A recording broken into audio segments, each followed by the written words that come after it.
Vrijeme je intenzivnih radova u voćnjaku nakon što smo završili još jednu sezonu proizvodnje. Godina je bila šarolika, negdje se bralo dosta plodova, negdje malo manje. Sve to ovisi o vrsti nasada, veličini i starosti.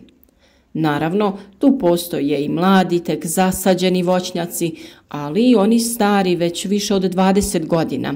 Sve njih na određeni način treba prihraniti, to jest pognojiti. Pri tome imajući na umu da se to ne radi jednako u svakom nasadu. Upravo količina uroda ovisi o pravilno odrađenoj prihrani, ali ne smije se umanjiti važnost pravilne zaštite i orezivanja. Neki se možda i pitaju zašto određene voćne vrste jedne godine prerode, to jest daju obilan urod, a narednu godinu ili dvije nema plodova. Upravo to je posljedica nepravilnog održavanja voćaka, neadekvatnog orezivanja i prihrane. Za sve postoji pravo vrijeme i način obavljanja određenih poslova. O nekima smo već govorili, a oni koji redovno prate naš kanal, neke od poslova su već odradili. Ukoliko i vi želite biti uspješni u održavanju voćaka, pratite redovno naše savjete i upustite se bez bojazni u odrađivanje svih potrebnih koraka. Nakon što poslušate naše savjete o prihrani voćaka, nadamo se da ćete nam se javiti u komentarima, podijeliti vaše iskustvo. Recite nam kako vi i na koji način prihranjujete voćke i kakvi su rezultati. Pišite nam i kako ste zadovoljni ovogodišnjim urodom, kakvo je stanje u vašim voćnjacima i da li ima naznaka nekih oboljenja. Sama prihrana voćaka usko je vezana sa rezidbom, s obzirom da i jednim i drugim zahvatom reguliramo količinu, dužinu i jačinu novog rasta koji je neophodan za obnovu rodnog drveta. Stoga je dobro podsjetiti se na neka najvažnija pravila. Prvo i osnovno pravilo jeste da se ne može jednako orezivati pa ni gnojiti svaki voćnjak, pa čak ni svaka sorta u nasadu. O zaštiti i orezivanju se možete informirati u videima koji su već tu na našem kanalu, a danas ćemo pričati o pravilnom rasporedu makroelemenata kroz nekoliko faza prihrane voćaka. Voćnjaci se prihranjuju najčešće u 3 navrata: jesenski dio gnojidbe, proljetni dio gnojidbe te dopunska prihrana dušičnim gnojivima nakon cvjetanja. Kod određivanja vrste i količine prihrane treba se držati sljedećih pravila. Jesenski dio gnojidbe sa NPK hranjivom, to je dio gnojidbe u kojem vraćamo tokom vegetacije iznesene količine hranjiva, to jest dušika, fosfora, kalija, magnezija. Količine određujemo u odnosu na proteklu vegetaciju. Ako je godina bila vrlo rodna, dajemo veće količine. Ako je bila nerodna, smanjujemo količinu. A u slučaju bujnih i nerodnih stabala u potpunosti izostavljamo ovu gnojidbu. Proljetni dio gnojidbe NPK hranjivima trebao bi imati jednako zastupljene elemente u obliku 15-15-15. To je dio gnojidbe kojim nakon rezidbe i uočavanja proizvodnog potencijala, to jest rodnih pupova za tekuću godinu, korigiramo prema potrebi količinu hranjiva. Ako ste procijenili da slijedi rodna godina, dajte veće količine. Ukoliko slijedi nerodna, utoliko smanjujemo ili izostavljamo gnojidbu. A tu je i dušik koji dajemo kroz kan gnojiva. Dopunska prihrana dušičnim gnojivima prvenstveno ovisi o stanju bujnosti nasada ili sorte. Količinu prihrane dušičnim gnojivima određujemo najčešće prema dužini jednogodišnjih grana i vodopija u protekloj vegetaciji. Optimalna dužina jednogodišnjih grana je od 20 do 40 cm. Ovo hranjivo dodajemo nakon cvatnje kako bi bila dostupna u fenofazi rasta mladica, diobi stanica plodova i rastu staničnih stjenki. Svako produženo djelovanje dušika i rast vrhova mladica po završetku mjeseca juna je nepoželjno. U ovoj tablici je naveden jedan primjer uravnotežene gnojidbe za optimalno bujni nasad nakon normalno rodne godine i dobrog potencijala za sljedeću godinu. Godišnje potrebe za hranjivima u umjereno bujnom i normalno rodnom nasadu su oko 60 do 70 kg po hektaru dušika, 30 do 40 fosfora, 120 kalija, 20 magnezija i 150 kg kalcija po hektaru. A na ovoj slici vam je prikazano kako to rasporediti u 3 faze. Stabla voćaka nakon berbe oslobođena su plodova kao potrošača hranjiva, te se ista mogu sve do početka opadanja lišća trošiti na razvoj cvjetnih pupova, dozrijevanje i odrvenjavanje novo naraslog drveta, te na jesenski rast korijena.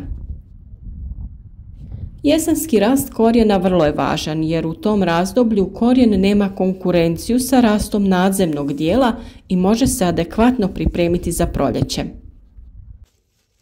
Proljetni rast korijena najčešće je u konkurenciji sa rastom mladica i početkom cvjetanja, jer istovremeno iz rezervi kreće i rast korijena i rast nadzemnih organa.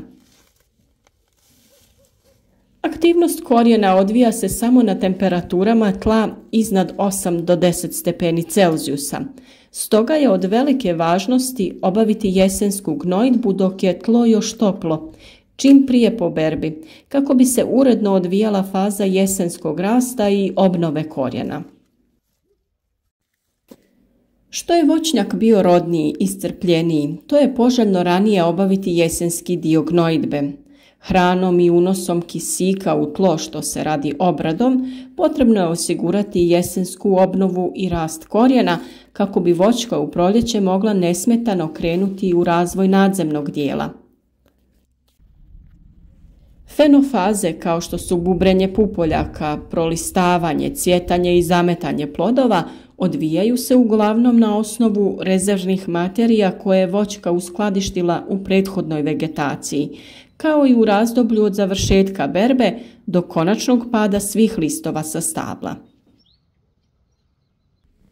Kod izostavljanja jesenske gnojidbe i obavljanja samo proljetne gnojidbe potrebno je voditi računa i o klimatskim faktorima. Ako je proljeće sušno, bez padavina, veći dio hranjiva može ostati neiskorišten upravo u fazi kada ih stablo treba. Također, ako je zima topla sa mnogo padavina, veći dio ispirajućih hranjiva iz jesenske gnojidbe najvjerovatnije je ispran ispod razine rasprostiranja glavne mase korijenova sustava. Preslabo bujne voćnjake, gdje je prirast manji od 30 cm, potrebno je jako pognojiti, no ne odjednom, već umjereno pojačane količine razbacati više puta tokom godine. Osobito se ovo odnosi na dušična gnojiva. Posljedice preslabo bujnih stabala su preslaba obnova rodnog drveta i veći udio starog, izrođenog, što onemogućava pravilnu regulaciju rodnosti rezidbom, a donosi veći udio druge klase plodova. S druge strane, posljedice prebujnih stabala su predugačke jednogodišnje mladice od 60 pa čak do 150 cm, što je previše vodopija po vrhovima, pojačane gorke pjege, preveliki plodovi, potreba za pojačanim rezom koji opet rezultira pojačanim rastom. Produženi rast troši hranjiva na račun diferencijacije cvjetnih pupova.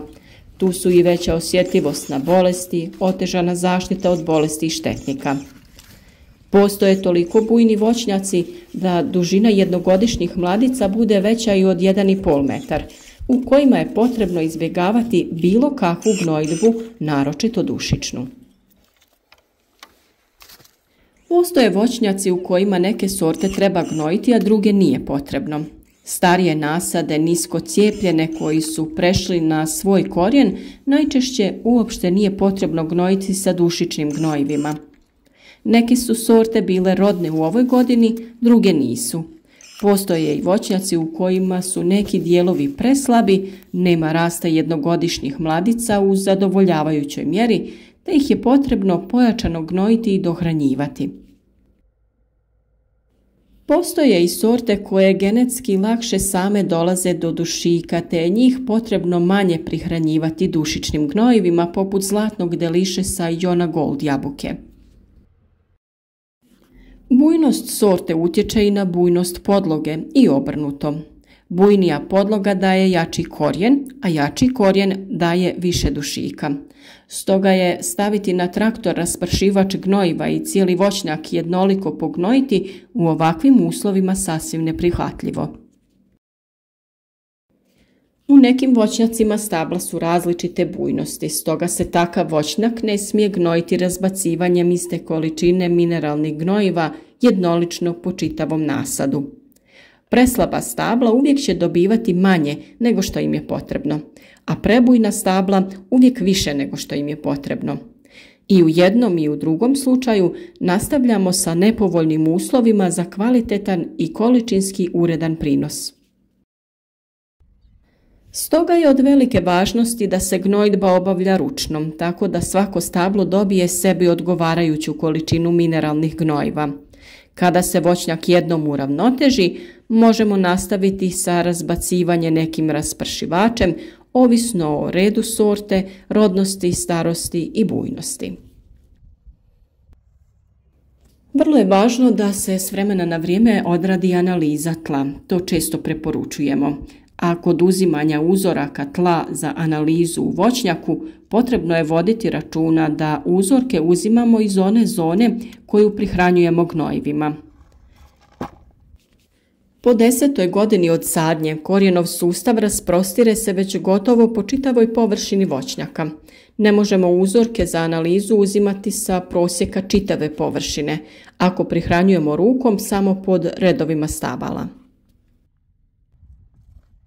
I još jedna vrlo važna stvar za napomenuti jeste da za rast korijena ponekad nedostaje kisika u tlu.